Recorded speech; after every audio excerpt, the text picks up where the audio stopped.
What does this global recognition mean to you personally? And how do you see it shaping the journey of the film as it comes home to Indian audiences on 26th September? Honestly speaking, no, first about the Oscar, I mean, I think it's been what 2 days and still all of us are in disbelief.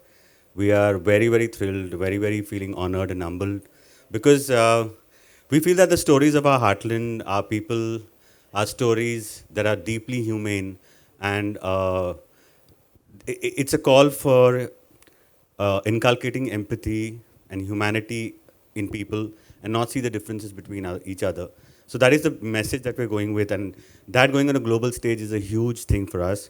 But having said that, I feel, I mean, Cannes, Toronto, Melbourne, all of these things happened, and we were super thrilled for the claim that we got from around the world.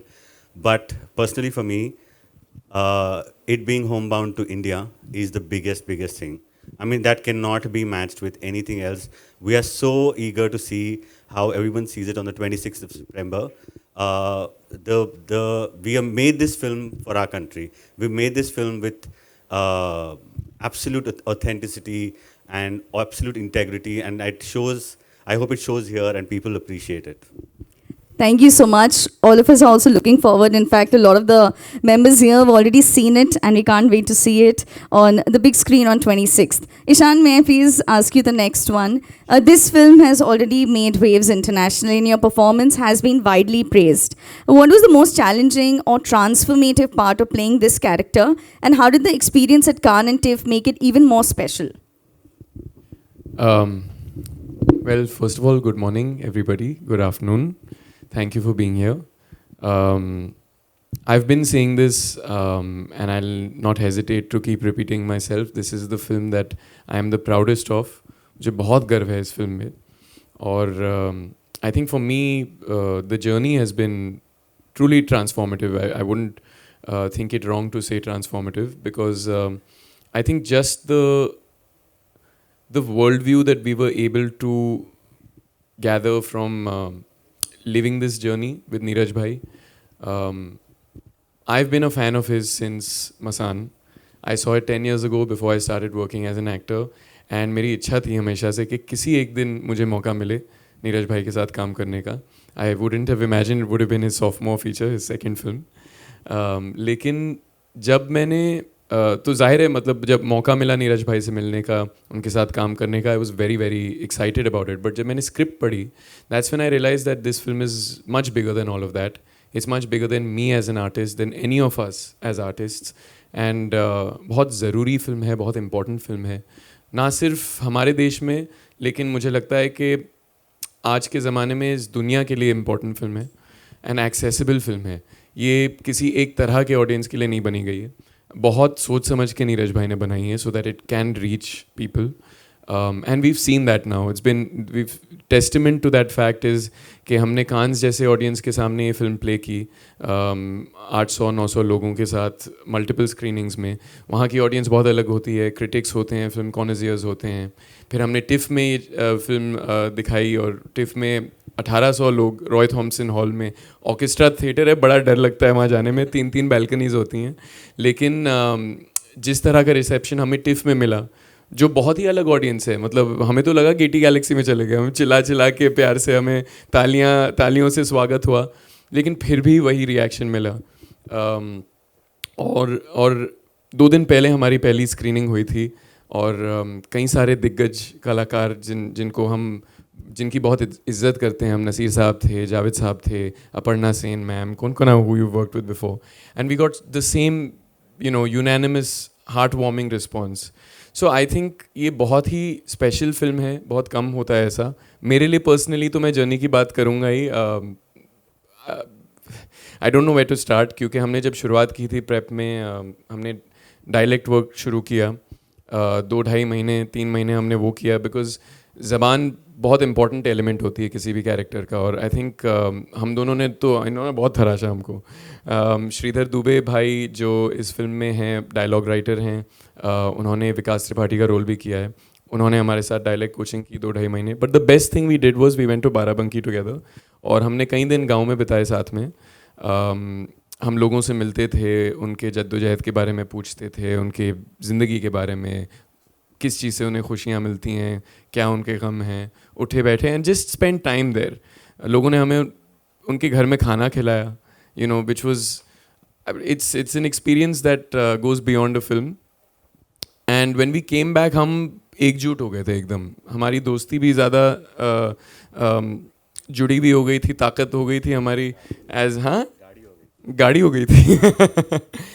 लेकिन कुछ अजीब सा spiritual experience रहा है इस film पे, और I think हम सब बहुत ही इमोशनली अटैच्ड हैं इस फिल्म से. और इस फिल्म का जो शूट का एक्सपीरियंस रहा वो मेरे लिए सबसे स्पेशल रहा है अब तक मेरे करियर में. I don't think I have worked with a director more deeply caring and thoughtful as Neeraj Ghaywan. And मैं अगर इस फिल्म में ना भी होता तो मैं आप सबसे दरख्वास्त करता, प्लीज़ 26 सितंबर को जाके थिएटर्स में देखिए, because I think it's a very special film and I am very proud of this film. मैं और ज़्यादा वक्त नहीं लूँगा, but that's all I want to say. Thank you so much, Ishant. Come across. We are going to wait to see it on 26th. Vishal, can I ask you the next one, please? Yes, please. So you have a knack for choosing emotionally intense and layered roles, and Homebound seems to be no exception. What drew you to this character, and how did you prepare for such depth and authenticity to the role? नमस्ते आप सभी लोगों को. आज नवरात्रि का पहला दिन है, तो सभी लोगों को जय माता दी. और इससे बेहतर दिन नहीं हो सकता था. आई थिंक हमारा काम शुरू करने के लिए, प्रीमियर के लिए मैं बहुत ही खुश हूँ. सबसे पहले तो मीडिया के सभी लोगों को बहुत बहुत थैंक यू बोलना चाहता हूँ कि फ़िल्म के बारे में जो लोगों तक, इंडियन ऑडियंस तक और इंटरनेशनली बात पहुँच पाई है, वो आप लोगों के सपोर्ट के बिना हो ही नहीं सकती थी. तो thank you so much for that, दिल से. और जी, यहाँ पे बैठना मेरे लिए बहुत ही बड़ी बात है, बहुत ही खुशी की बात है. और जैसे कि आपने कहा कि मैं ऐसे इंटेंस रोल क्यों चूज़ करता हूँ, आई थिंक सो क्योंकि लोगों ने मुझे इस तरीके के किरदार करते हुए देखा है. तो आई थिंक कुछ लोगों के लिए इजी होता है और सेफ़ होता है कि विशाल को इस तरीके के किरदार दें. बट मैं एक बहुत ही लालची एक्टर हूँ. मैं दुनिया का कोई भी जॉनर या कोई भी तरीके का कैरेक्टर छोड़ना नहीं चाहता. और ऑटोमेटिकली पता नहीं लाइफ के कुछ एक्सपीरियंस ऐसे रहे हैं जिससे मैं हर एक काम को जब करता हूँ तो कुछ अपने एक्सपीरियंस यूज़ कर लेता हूँ. और वही चीज़ मैंने यहाँ पे की. और इस किरदार को निभाने के लिए आई थिंक मैंने एक गुरु मंत्र का इस्तेमाल किया. और ये मुझे आदित्य चोपड़ा सर ने कहा था जब मैं उन्हें फ़र्स्ट टाइम मिला था. उन्होंने मुझे कहा था कि आप अपने आप को अपने डायरेक्टर के सामने सरेंडर कर दो. और वही चीज़ मैं अभी तक अपनाता हूँ. यहाँ पे भी मैंने सिंपली उतना ही काम किया है. आई डोंट नो उससे ज़्यादा मैंने क्या किया है. नीरज सर को जब मैं मिला, और तब मेरे दिमाग में एक ही था, क्योंकि सर ने इस फिल्म पे बहुत समय बिताया है, इस सब्जेक्ट पे, इस टॉपिक पे. इनसे ज़्यादा knowledge I don't think so फ़िलहाल किसी के पास इतना ज़्यादा डेप्थ के साथ नॉलेज होगा. और बाय प्रूफ वो जो कहते हैं वो करते हैं. और इसीलिए आपको इनकी बातों में और इनकी फ़िल्मों में उतना भरोसा आता है, जो आई थिंक ट्रेलर से, और ना कि सिर्फ इंडियन ऑडियंस, बट जहाँ भी हम टिफ में, मेलबर्न में और कैन में गए, वहाँ पे सेम रिस्पांस था, क्योंकि यूनिवर्सली एक्सेप्ट किए जाने वाले फैक्ट बताते हैं सर. और यहाँ पे मेरा सिर्फ यही था कि सर ने जैसे कहा, जो हमें एक राह बना के दी, मैं और ईशान, जानवी, हम सभी लोगों ने सिर्फ आई थिंक मेरे अकॉर्डिंग सिर्फ इतना किया कि उन्होंने जो कहा वो हमने किया. और सर कभी भी नहीं चाहते थे कि हम सिर्फ एक्टिंग करके छोड़ दें. उन्हें नहीं अच्छा लगता अगर हम सिर्फ परफॉर्म करते और हम डायलॉग बोल के सब कुछ कर लेंगे. आई थिंक ये एटीट्यूड उन्हें पसंद नहीं है. वो चाहते हैं कि हम किरदार को समझें, हम किरदार को जिएं. और इसीलिए हमसे जो कुछ हो पाया हमने किया. फिज़िकली अगर मैं कहूँ तो मैं 9 से 10 किलो वज़न मैंने कम किया. ईशान ने 5-6 किलो वज़न कम किया. 10 किया था. हाँ, मैंने सोचा ज़्यादा क्रेडिट मैं ले लेता. फर्क इतना है कि 10 किलो कम करने के बाद जहाँ इसने शुरुआत की थी वहाँ मेरा ख़त्म हुआ. मैंने सोचा थोड़ी ज़्यादा क्रेडिट ले लूँगा अपनी. बट बॉडी के लिए नहीं था ये, इसके लिए था कि ये लोग मसल लूज़ करें, जो जिम बॉडी वो लूज़ करें, ताकि ये लोग लगे कि गाँव में रहते हैं वगैरह. जी, आप लोग ये ना सोचे कि इन लोगों को बीफ अप किया है. नहीं, तो ये तो फिज़िकल फैक्टर हो गया. बट इमोशनल लेवल पे भी हमें इस किरदार को समझना था. तो हम गांव जाते थे, वहाँ के लोगों को मिलते थे, जहाँ चंदन कुमार रहता है, जहाँ शोएब रहता है, शोएब अली. वो जहाँ जिस घर में रहते हैं वहाँ हम रुके, वहाँ का खाना खाया, वहाँ पे लोग कैसे बात करते हैं ये समझने की कोशिश की। तो आई थिंक ये चीज़ है।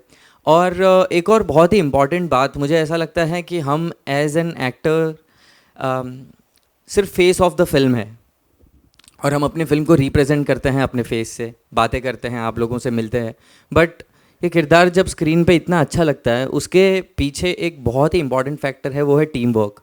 जब आप ट्रेलर देखते हैं तो जिस इम्पैक्ट के साथ वो बताया जाता है, जब फिल्म देखते हैं तो उसमें जो लाइट लगी है, जिस तरीके से डीओपी ने काम किया है, वहाँ पे मेरे साथ जो स्पॉट दादा हमें चाय देते हैं, लाइट दादा जो सुबह से रात तक मेहनत करते हैं और सेट पे हमसे पहले आ जाते हैं, हम हमारे बाद जाते हैं, तो आई थिंक उन लोगों का जो कंट्रीब्यूशन है वो एक बहुत ही बड़ा कंट्रीब्यूशन है। और हमारी फिल्म एग्जैक्टली इस बारे में बात करती है, जिन्हें रिकग्नाइज़ नहीं किया जाता, एक्नॉलेज नहीं किया जाता, हम उनके बारे में बात कर रहे हैं। तो आज ये मौका मिला है, तो मैं उन सभी लोगों को थैंक यू बोलना चाहता हूँ जो इस फिल्म के साथ जुड़े भी हैं, या फिर जिन्होंने शायद इंस्टाग्राम पे ही सही सिर्फ एक लाइक भी किया है, तो वो भी एक बहुत ही बड़ा सपोर्ट माना जाता है। तो I really appreciate that, acknowledge that, and I am so thankful कि इतना प्यार मिला। और yeah, I think overwhelming experience था। Thank you so much, thank you. Thank you so much, Vishal. इसी के साथ हमारे जो प्रिय मीडिया और press members to you to ask in the questions that you have. We have mics that are just coming to you. Hello, Mr.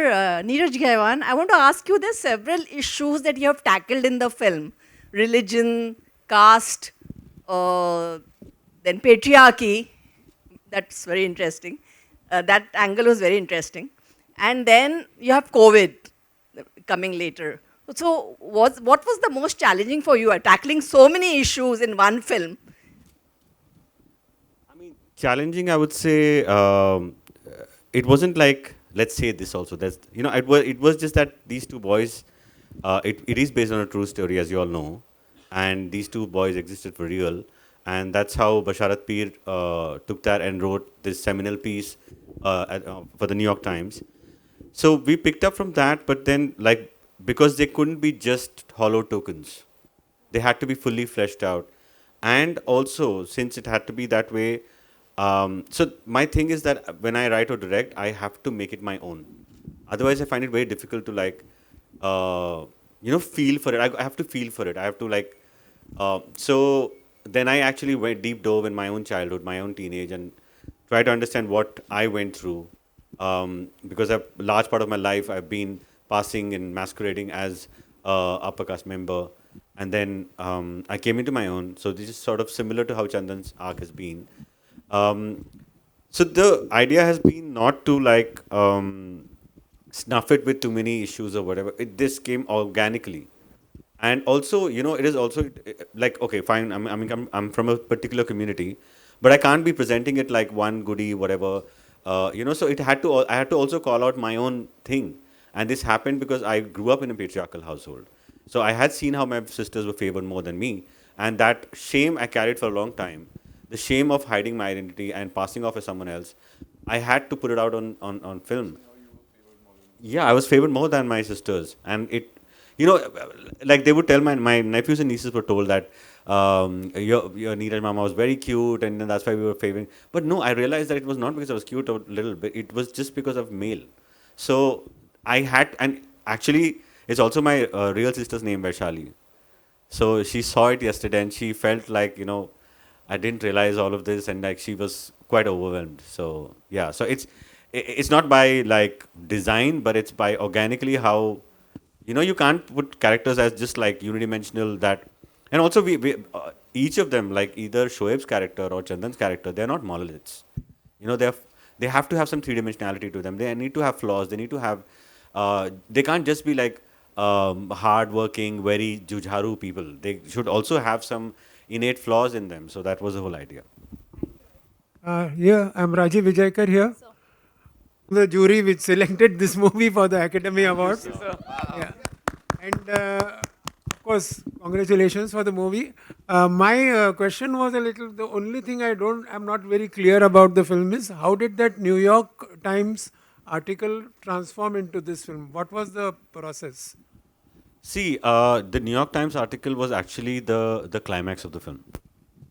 Because that article was just the climax, that what happens when these boys take that journey from Surat to their home. So that's why it's called Homebound. And that, I mean, my penchant for realism and my adherence to journalism and my respect for journalism is that I didn't want to tamper with that story. So that bit, of course, it's a bit dramatized from what the actual story was. Like the actual final event did not happen on the road; it happened in a hospital. But I took those liberties to just to enhance the drama. But that entire section was not tampered with much. But the challenge for me was that if you have that, it's like you have the climax and now you have to build an entire story, entire world, entire characters. I did meet with the surviving families, and but then so much has gone on in their lives that they couldn't open up much. So yes, I did. We traveled. So me and Basharat also had this journey, like the Shoaib and Chandan. We went to the village, and it was simply heartbreaking. Mohammad Sayyub and Amrit, these were the two people. And I went to Amrit's house, and it was heartbreaking. It was simply heartbreaking. And since you all have seen the film, I must tell you that it is my wishful thinking of I want to put out marginalized communities, and the only way to escape is education. That's the message that I'm giving out. And it was lovely to see that Shoaib finally decides that he also does fulfill his friend's promise, his dream that he should get education, that he does that. But you know how real life is? That actual person who's in real life, he's now a construction worker in Dubai. या हाय निर्णय था एक बिल्कुल हटके एक subject था और काफ़ी इंटेंस उसमें करैक्टर भी प्ले किया गया था जो विकी सर ने किया था. होम बाउंड भी सब्जेक्ट कुछ उसी तरह से इंटेंसिटी ला रहा है और कहीं ना कहीं एक विलेज स्टोरी को और एक सिटी स्टोरी को क्लैब किया गया है. तो फर्स्ट ऑफ ऑल मेरा क्वेश्चन ये है कि इसमें जब कास्टिंग किया जा रहा था ईशान और विशाल के करैक्टर्स के लिए तो क्या आपका थॉट प्रोसेस था कि ये परफेक्ट कास्टिंग रहेगी इस करैक्टर के लिए, शोएब और उसके लिए चंदन? देखिए, मैं किसी इंसान की मंशा देखता हूँ पहले कि उनमें अंदर वो कुर्बत है कि नहीं. अंदरूनी हिस्से को टटोल के देखता हूँ क्योंकि मुझे वो ज़्यादा इम्पॉर्टेंट लगता है कि ना कि भाई अब दोनों इतने गुड लुकिंग है, क्या लोग बोलेंगे गांव का दिखेगा नहीं. एंड ये हमारी धारणा बन चुकी है. काफ़ी लोग सोचते भी हैं कि शायद अरे ऐसे तबके के लोग आप इतने फेयर स्किन क्यों दिखा रहे हैं, आप जानवी कपूर को एक दलित कैरेक्टर क्यों बता रहे हैं. बट मैं कहता हूँ कि हमारे भारतवर्ष में हर तरीके के लोग हैं, हर तरीके के वो हैं. तो उसमें मुझे कभी वो नहीं था. मैं सिर्फ ये देख रहा था कि इनमें एक्टिंग का टैलेंट और अंदर से भूख होनी चाहिए, होड़ होनी चाहिए कि भाई इस किरदार को हम बहुत शिद्दत से निभाएंगे. और उससे भी ज़्यादा ज़रूरी मेरे लिए, जैसे ये लोग बता रहे थे, उससे मेरे लिए क्या है कि अब सभी अच्छे एक्टर्स हैं, दोनों सभी सारे अच्छे एक्टर्स हैं तीनों के तीनों. लेकिन मेरे लिए था कि आप सिर्फ परफॉर्म करोगे, लाइनें बहुत अच्छी बोलोगे, बहुत अच्छा मूवमेंट करोगे, बस ये ही काफ़ी नहीं था. मैं चाहता था कि क्योंकि हम चारों जो फिल्म में, हम सारे जितने भी फिल्म में हैं, हम लोग एक पूरे समाज को रिप्रेजेंट कर रहे हैं.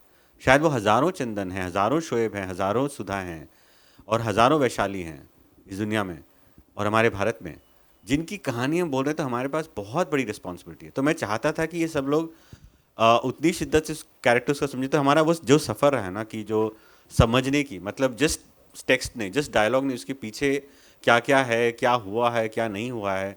जैसे कि एग्जाम्पल के तौर पे, जैसे the first lesson that they went with was, इन लोगों को तीनों को मैंने किताब दी थी एनाहिलेशन ऑफ कास्ट, वो पढ़ने के लिए.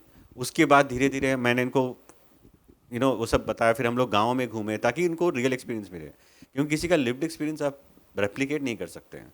आप जितना हो सके करीब पहुंच सकते. तो इसीलिए इन लोगों की कास्टिंग हुई है, क्योंकि वो आपको लिव्ड रियलिटी के जितने करीब पहुंचेंगे. तो मैं यही चाह रहा था कि ये किरदार आपके पास नहीं आने वाले, आपको जाना होगा, आपको सफ़र तय करना होगा कि यहाँ से आप उठेंगे शहरों से, अपने प्रिविलेज लाइफ से निकल कर आप वहाँ जाओगे और उस चीज़ से रूबरू होगे, तभी वो आप में अंदर समाएगा. तो इन लोग, मतलब मैं अभी दोबारा फिल्म बनाऊंगा तो शायद इन तीनों के साथ दोबारा बनाऊंगा, शायद.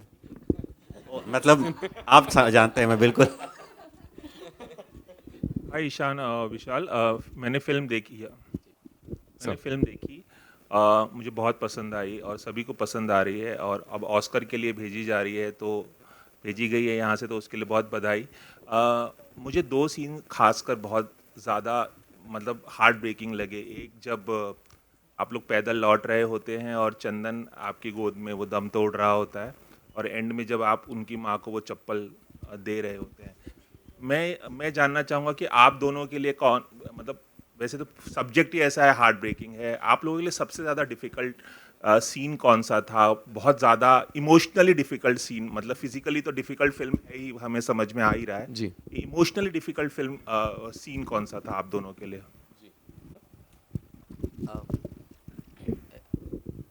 आई थिंक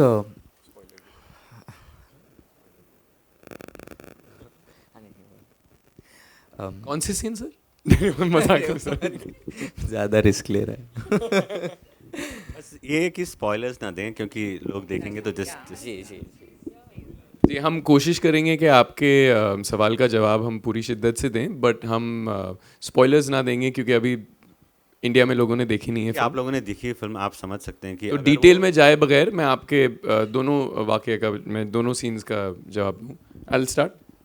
हाँ, मैं एक्चुअली हाँ, ईशान के सीन के बारे में ही बोलने वाला था। आई थिंक ईशान के ऐसे 2 सीन हैं जो इमोशनली बहुत चैलेंजिंग थे, तो मुझे ऐसा नहीं लगता कि मैंने उतने चैलेंजिंग सीन किए हैं, बट ईशान के सीन मैंने जो देखे तब मुझे ऐसा लगा कि it was very difficult for him, और मैं उन्हीं सीन के बारे में I think Ishaan, if you share your experience would be better I think.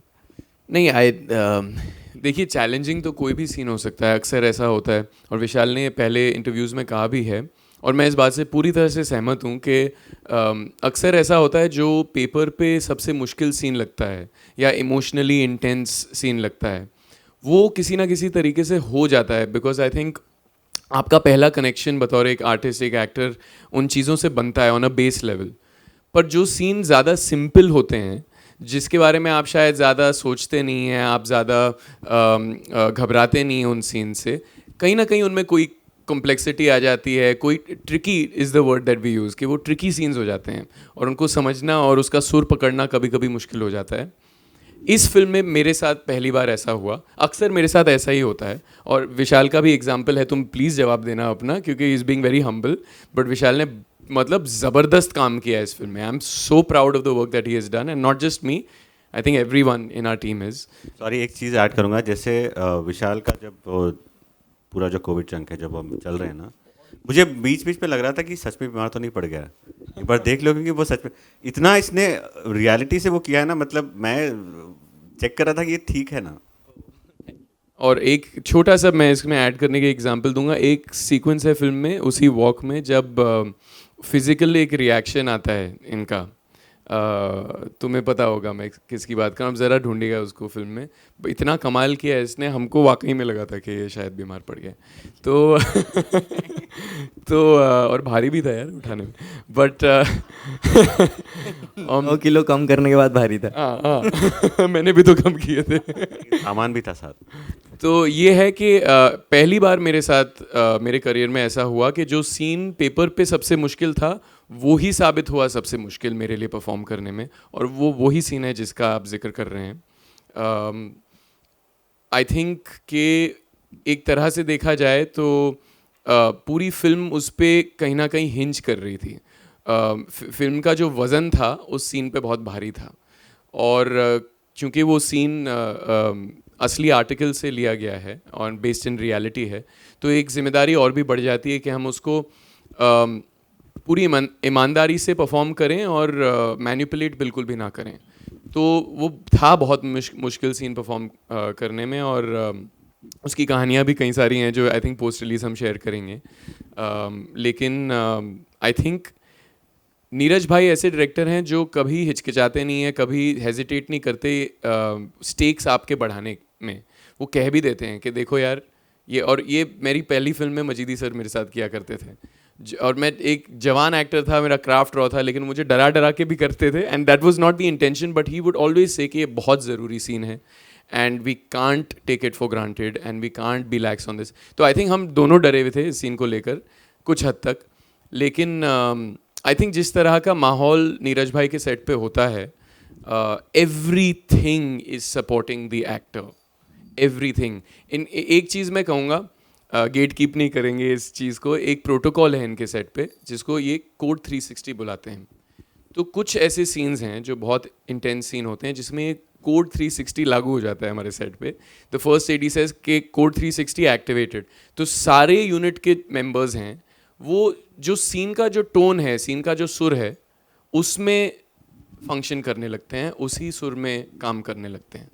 तो कई एक इमोशनल सीन है तो लोग ज़ोर से बातें नहीं करेंगे, एक्टर को बिल्कुल भी छेड़ेंगे नहीं, एक्टर से बातें नहीं करेंगे. क्लैप भी अगर दी जाएगी तो सॉफ्ट क्लैप दी जाएगी शॉट से पहले. अगर गुस्से वाला सीन है तो क्लैप, हार्ड क्लैप तो होगी. ऐसे क्लैप जो सीन का टोन है, इमोशन है, उसके हिसाब से देना है, उसी टोन में देना है. तो इन चीज़ों से बहुत फ़र्क पड़ता है. नीरज भाई म्यूज़िक भी यूज़ करते हैं जो मेरे लिए सबसे बड़ा बोन है. अगर मेरे करियर की शुरुआत से कोई एक प्रोसेस है, क्योंकि मैं मानता हूँ कि हर फिल्म के हिसाब से प्रोसेस आपको बदल लेनी चाहिए. एक्टर की प्रोसेस फिल्म पे कभी हावी नहीं होनी चाहिए. लेकिन अगर एक कोई ऐसी चीज़ है जो मैं पर्सनली हर फिल्म से एक एज ए रिचुअल करता आया हूँ, वो है यूज़ म्यूज़िक. तो मुझे जब पहला पेचेक मिला था मेरी पहली फिल्म पे बियॉन्ड द क्लाउड्स में, तो मैंने उसका इस्तेमाल एक छोटा सा स्पीकर ख़रीदने में ही किया था और उसी फिल्म में मैं यूज़ कर रहा था. वो स्पीकर मेरे वैन में रहता था या फिर हेडफोन्स लगाए होते थे. और म्यूज़िक से मुझे लगता है कि इमोशंस जो होते हैं, भावनाएं होती हैं, वो कहीं ना कहीं वो उभर के आ जाती हैं बाहर. That's my feeling and I think it's a very simple thing to get out of your head. अक्सर हम ओवर थिंक कर लेते हैं, जब अटक जाते हैं अपने खुद के थॉट्स में, तभी रुकावट आती है सीन में फ्लो करने में.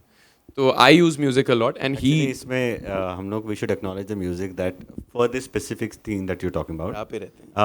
उसमें कहीं 3-4 गाने थे जो हमारे थे, लेकिन उसमें सबसे स्पेशल जो गाना था, जो काफ़ी मुझे प्रभावित भी किया और बहुत सालों से, और एक फिल्म के लिए एक प्रेरणा स्रोत रहा है पूरी फिल्म के फिल्मांकन के दौरान और उसके लिखने के दौरान. मैं सुबह उठ के, मतलब 4 बजे उठ के लिखना शुरू करता था और कुछ नहीं आता था, वो गाना सुनता था तो कहीं एक मिल जाती थी. वो था राह पे रहते हैं, जो गुलजार साहब ने लिखी है, आर डी बर्मन, नमकीन पिक्चर का गाना है. तो ये इतना हम लोगों को, मतलब मैंने ईशान बहुत सुनने लगा था, मैंने बोला तुम मत सुन क्योंकि वो क्लाइमैक्स के लिए रख, उसको यूज़ मत कर ज़्यादा. तो Sorry to interrupt. Last 2 questions. Hi, बहुत ज़्यादा अंग्रेजी ले रहे हैं. I have a question here. Hi, I have a question here. I'm Princey from the People Bazaar. I've been Hi, sharing hi, for a film on my Instagram. My question is to all 3 of you. The film has been received very well across all international platforms, and now it's pitched for yet another bigger international platform. What do you think is, what would you want the biggest takeaway that the global audience take from this film? I think it's a cumulative answer that all of us will agree. It's empathy. We really want, and that's our core message, that we want. You know, there are many kinds of people, many kinds of communities and everything, but I think it's eventually people failing people. So our entire goal has been making this film is that people that don't look like you, that don't talk like you, that don't think, that have different worldviews and value systems, and also maybe ideologically different.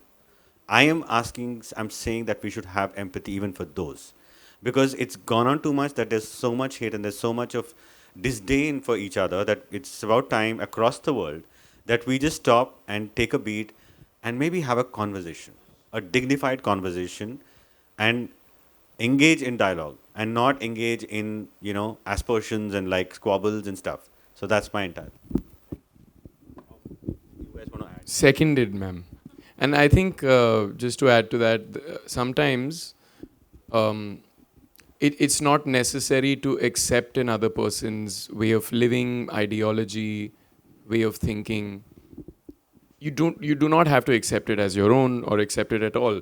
Sometimes it's enough to just lend a ear and listen and have the tolerance, or I don't even like the word tolerance because intolerance क्यों ही होनी चाहिए. I feel just to have the openness of heart to just listen and make space for the other person. That's it.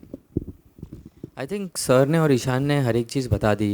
मैं छोटे sentence में I think इतना कहना चाहूँगा कि इंसान को इंसान की तरह देखना चाहिए और उसके बीच में जाति या रिलीजन या कलर, हाइट, बॉडी, क्या खाता है क्या नहीं, उन तरीके से नहीं देखना चाहिए. और दूसरे के पॉइंट ऑफ व्यू अंडरस्टैंड करने की अगर कोशिश करें तो आई थिंक हर एक प्रॉब्लम का सॉल्यूशन हो सकता है. प्यार को प्यार रहने दो, रिश्तों का इल्ज़ाम न दो. हाँ. अगली फिल्म में सर डायलॉग सारे लिखेंगे. नहीं, गुलजार साहब 2 बार हो गया. Hello, sir. This is Rujita from Filmfare. This is for Neeraj, sir. So this is your second feature film in 10 years. So What took me to 10 years? yes, why I this? know Because that you're such a question. great filmmaker. But were you waiting for something that that felt worthwhile, that excited you? Why this date? Honestly, for the past 10 years, I've been trying to answer that question myself, and I've not got that answer. But what has come to me is that I think I'm extremely and deeply hungry to make something that forces my inner. I mean, it makes me get out of bed and just scream and want to make it. So it's not at all as per what people would imagine, that it's not an aspiration for greatness.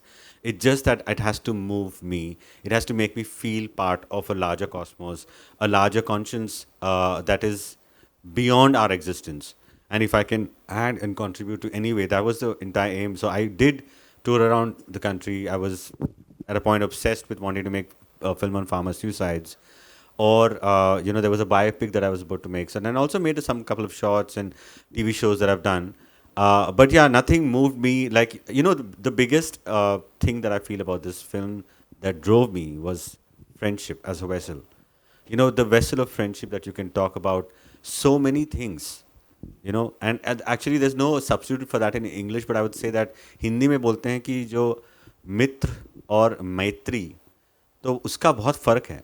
तो ये film मैत्री बता रही है कि उसके दोस्ती के माध्यम से आप काफ़ी चीज़ों का मेटाफर लेके, आप यूफेमिज्म लेके बता रहे हैं कि 2 दोस्त ही नहीं, 2 परिवार, 2 गुट, 2 समाज, और जो हमारा जो फासला है जो अर्बन और पुअर का भी, हम सबको एक जगह एक पॉइंट में सोच के मैत्री लानी चाहिए. Hi Neeraj, here. Hi. Look at this film, because last time we had seen Lapata Ladies, how Amir and Kiran went all over the world promoting the film for the Oscars, and this time what are you guys planning? Right now it hasn't even sunk in, so I don't even know. So we've said that, okay, let's park it, let's figure out, but for now, let's soak in the release. So 26 September, after that is when we want to think of anything. Great.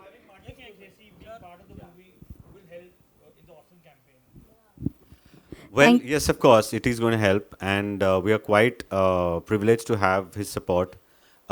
He's been so instrumental in giving us a copious amount of notes.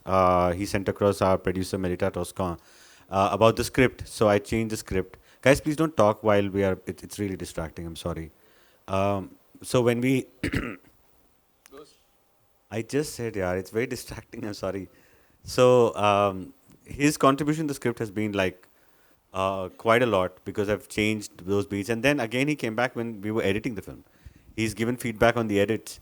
So, and all of this selflessly. I don't think any person, that's the reason why he's the biggest filmmaker around the world. So we are good. आपका सवाल था. मेरा सवाल है कि आज के time पे बड़ी बड़ी मूवी आती है, बड़े बड़े तारे कहीं चल नहीं पा रही है, लेकिन कहानी मायने रखती है.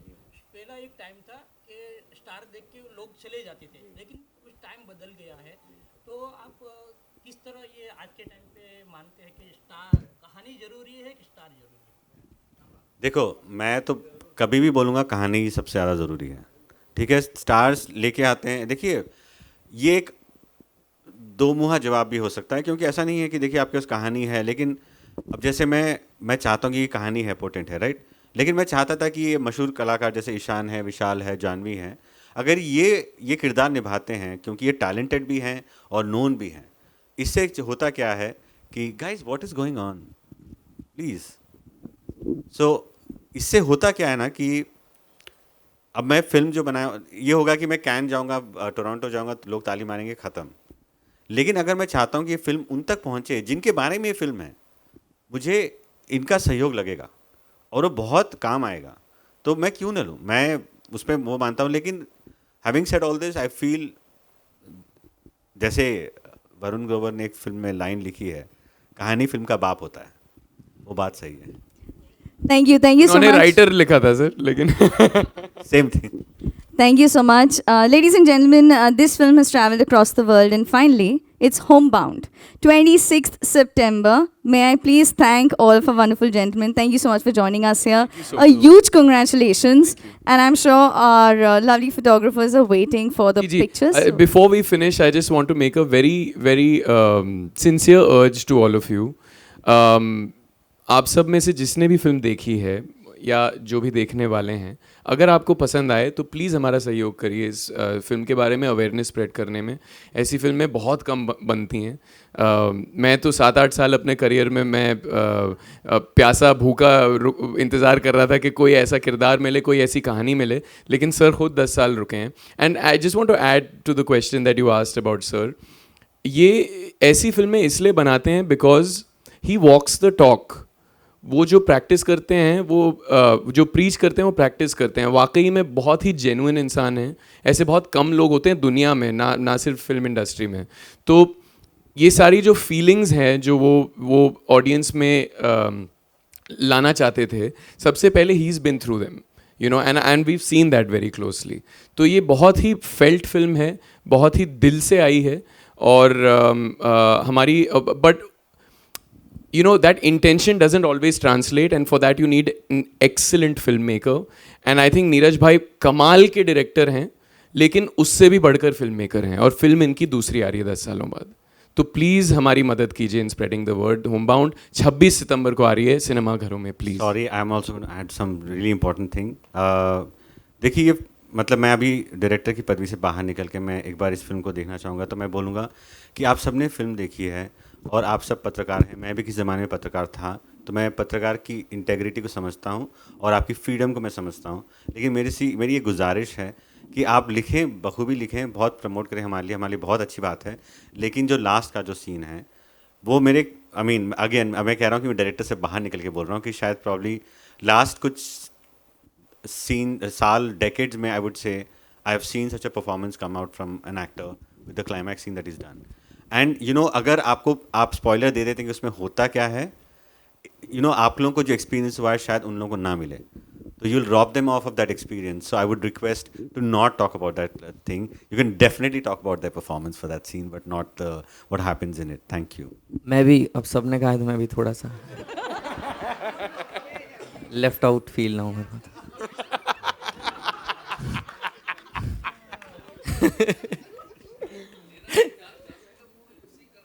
देखा, मेरे को भूल गए वापस. नहीं, मैं एक बात ज़रूर कहना चाहूँगा. जितने भी लोगों ने फिल्म देखी है, फिल्म प्रमोट करें और आगे इस वर्ड ऑफ माउथ को लेके जाए. इन सबसे ज़्यादा ज़रूरी है कि जो भी लोग फिल्म देखें, हम फिल्म बनाते हैं एक मैसेज के लिए, और कभी कभी क्या होता है वो मैसेज सिर्फ सुनने के बाद, थिएटर से बाहर निकलने के बाद हम छोड़ देते हैं. तो हमारा जो मोटिव है फिल्म बनाने का और एक समाज में एक बदलाव लाने का, वो मायने नहीं रखता फिर अगर हम बदलते नहीं और हमारे अंदर जो शिफ्ट आया है वो हम आगे कैरी नहीं करते. तो आई रियली वांट कि अगर ये फिल्म आपको जिस भी तरीके से शिफ्ट करे और एक पॉजिटिव नोट पे अगर आपको ख़त्म हो रहा है ये फिल्म, तो प्लीज़ वो बदलाव अपने अंदर रखें, क्योंकि वही एक बहुत ही इम्पॉर्टेंट फैक्टर है. और तभी हमें लगेगा कि हमारी जीत हुई है, कमर्शियल जीत. और एक्टिंग अच्छी की है, स्टोरी अच्छी लिखी है, वाओ क्या बहुत अच्छा हो गया, ये सब मैटर करता है. बट उससे ज़्यादा हमें खुशी तब होगी और हमें ऐसा लगेगा कि हम जीते हैं जब लोग बदलेंगे. वरना फिर ये एक वही फिल्मों में से रह जाएगी जो 50 फिल्में हम देखते हैं और छोड़ देते हैं. I am really sorry to add, but he said such a brilliant thing. उसका एक एडिशन आप लोग ये याद रखिए कि आप अगर आपने फिल्म देखी है, आपको सोचने में थोड़ा मजबूर करी, तो आप घर जाइए. घर जाने के बाद सुबह जो पर्सन आता है कूड़ा लेने के लिए, उसका नाम पूछिए, समझिए वो कहाँ से आ रहा है, क्या कर रहा है.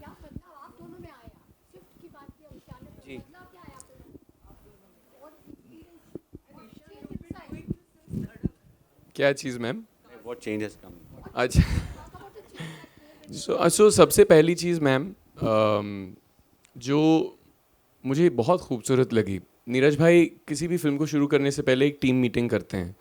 तो हमारे फिल्म के जो पहले 3 दिन थे उसमें ज़्यादातर मेरे जो ऑफिस के सीन्स थे वो थे. तो मैं थोड़ा जल्दी पहुंच गया था वहाँ पर. तो मैं बैठा उस टीम मीटिंग में, और जिस तरह की चीज़ें उन्होंने अपनी टीम के साथ शेयर की कि इस तरह से हम काम करेंगे दोस्तों, सबसे पहली चीज़ तो ये किसी को भी अपने से नीचा नहीं समझते.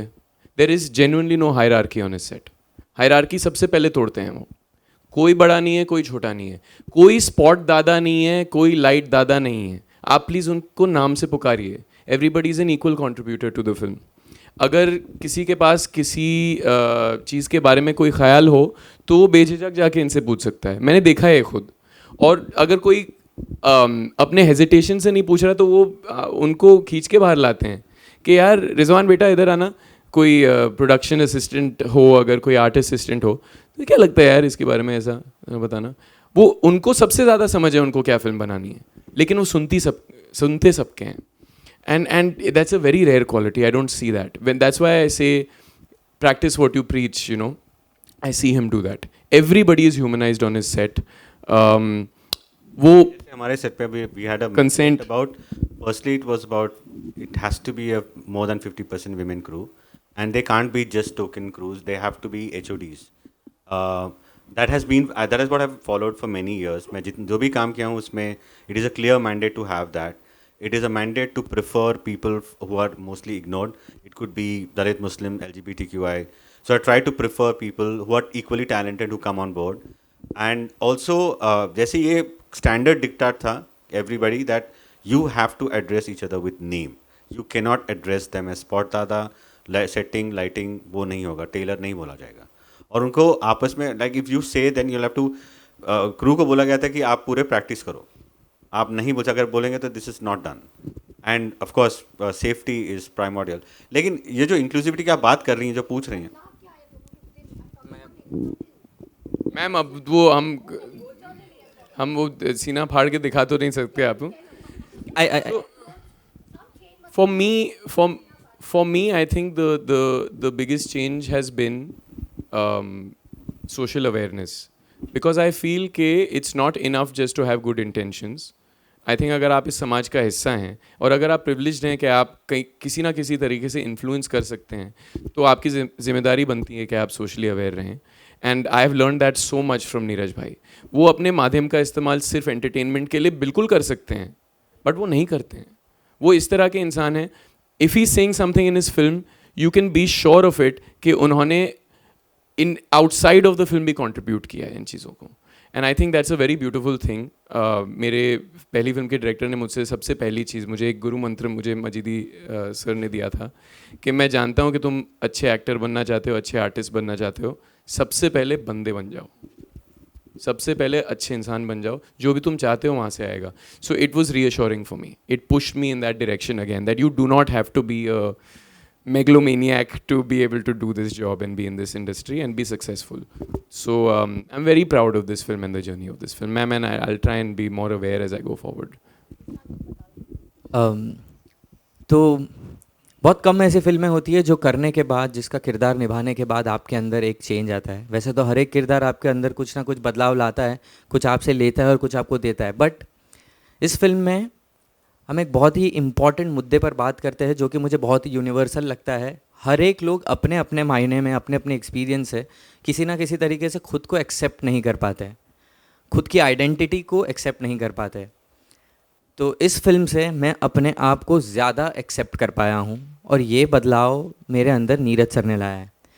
एक मुश्किल से बहुत सारे लोग गुज़रते हैं, स्पेशली इंडिया में, जिन्हें इंग्लिश बोलना बहुत अच्छे से नहीं आता. और सभी लोगों के सामने जब ऐसे स्पॉट पे आ जाते हैं जहाँ पे बहुत ही फ्लुएंट तरीके से इंग्लिश में बात की जाती है, तो हम लेफ़्ट आउट फील करते हैं, स्पॉट पे आ जाते हैं और डर लगता है, क्योंकि लोग क्लास से जज कर लेते हैं आपको कि आप इंग्लिश बोलते हो तो आप एक क्लास के लोग हैं, और अगर आप हिंदी में बात करते हो तो फिर आपको उस नज़र से देखा जाता है कि यार ये तो शायद एवं ही है. मे बी आप उतने ही टैलेंटेड हो, उतने ही डिज़र्विंग हो, बट आपकी लैंग्वेज के कारण आपको अलग तरीके से जज किया जाता है. और ये जो डर था मेरे अंदर, मुझे कभी भी नहीं पता था कि ये डर कहाँ से आ रहा है, मुझे कौन सा लाइन चूज़ करना चाहिए, मुझे किस राह पे कदम बढ़ानी चाहिए, मुझे नहीं पता था. और इसके पीछे एक ऐसा छुपा हुआ रीज़न था जो मुझे नहीं पता था, वो था एक्सेप्टिंग योरसेल्फ. तो मैंने जब अपने आप को एक्सेप्ट कर लिया कि यस, मैं ऐसा नहीं हूँ, मेरी अपब्रिंगिंग ऐसी नहीं रही है, मेरी लाइफ के एक्सपीरियंस, मेरे मम्मी पापा मुझे उतने अच्छे स्कूल में एजुकेशन नहीं दे पाए हैं, बट वो जो कर पाए हैं वो ये है, और इसी की वजह से मैं आज यहाँ पे बैठा हूँ। तो मुझे नीरज सर ने यही कहा था कि तू यहाँ पे जब है तो तू सिर्फ इसी वजह से है क्योंकि तू जितना है उतना ही है, तो उससे कम होता तो भी शायद यहाँ नहीं होता, और तू इससे ज़्यादा होता तब भी शायद यहाँ नहीं होता।